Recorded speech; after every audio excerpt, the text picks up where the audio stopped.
कक्षा 9 में गणित में आपका अगला चैप्टर है अध्याय 13 पृष्ठीय क्षेत्रफल और आयतन। इसमें हम सबसे पहले घनाभ के बारे में पढ़ेंगे। क्यूबॉइड यानी घनाभ का कुल पृष्ठीय क्षेत्रफल। ये आपका क्यूबॉइड होता है। आप जानते हो घनाभ के 6 पृष्ठ होते हैं। घनाभ की लंबाई को हम L से प्रदर्शित करते हैं, घनाभ की चौड़ाई B और घनाभ की ऊंचाई H। तो घनाभ का जो कुल पृष्ठीय क्षेत्रफल होता है वो होता है 2LB + BH + LH। इसको हम इस तरीके से भी निकाल सकते हैं। जैसे आप देखते हो, एक मैंने चित्र में आपको दिखा रहा हूँ, ये घनाभ का चित्र है। घनाभ इस तरीके से आप देख रहे हो, उसके 6 फलक होते हैं। जैसे हम ईंट की बात करते हैं, डस्टर की बात करते हैं, या कोई मिठाई का डब्बा है उसकी बात करते हैं, तो उसके 6 फलक होते हैं।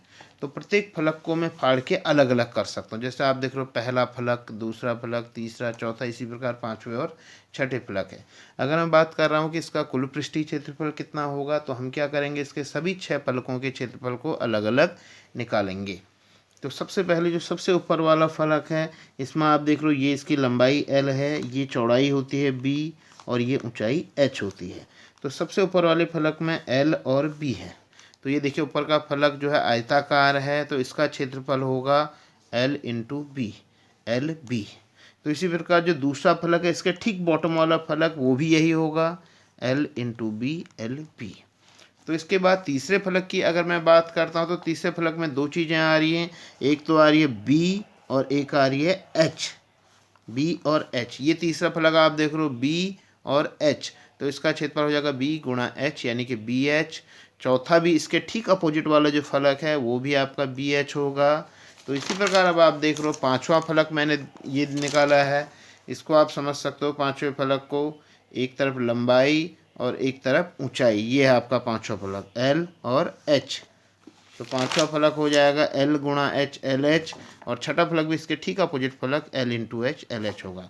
तो इस मिठाई के डब्बे को अगर मैं सभी फलकों को अलग अलग तोड़ूं, तो इस तरीके का आप देख रहे हो, ये स्ट्रक्चर बनता है। कोई भी घनाभ होता है, अगर मैं सभी 6 फलकों को अलग अलग करूँगा, प्रत्येक को अलग करने के बजाय इस तरीके से भी ज्वाइंट करेंगे, तो इस प्रकार का शेप बनता है।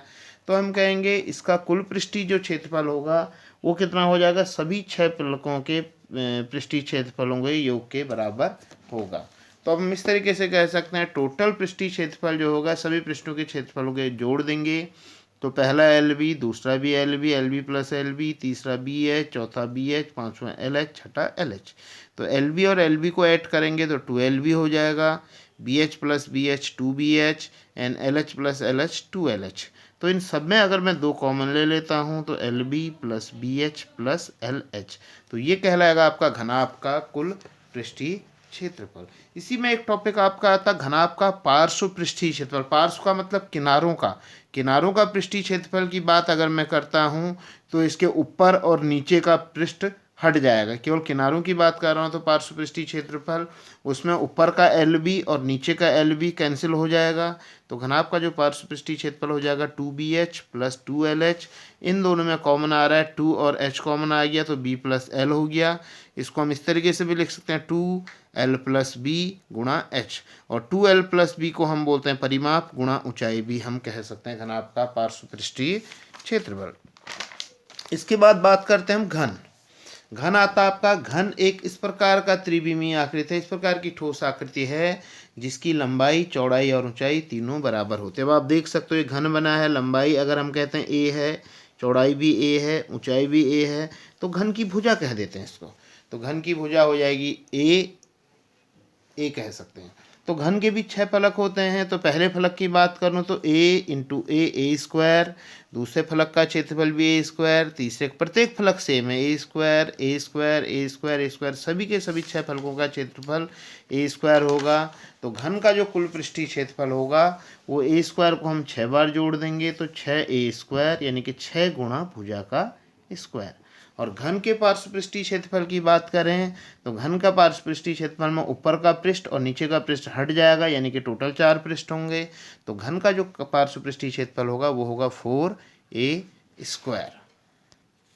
तो इन सूत्रों की सहायता से हमारे पास प्रश्नावली में जो प्रश्न आएंगे उनको हम हल करेंगे। बहुत महत्वपूर्ण फॉर्मूले हैं, आगे भी आपके भविष्य में यूज आएंगे।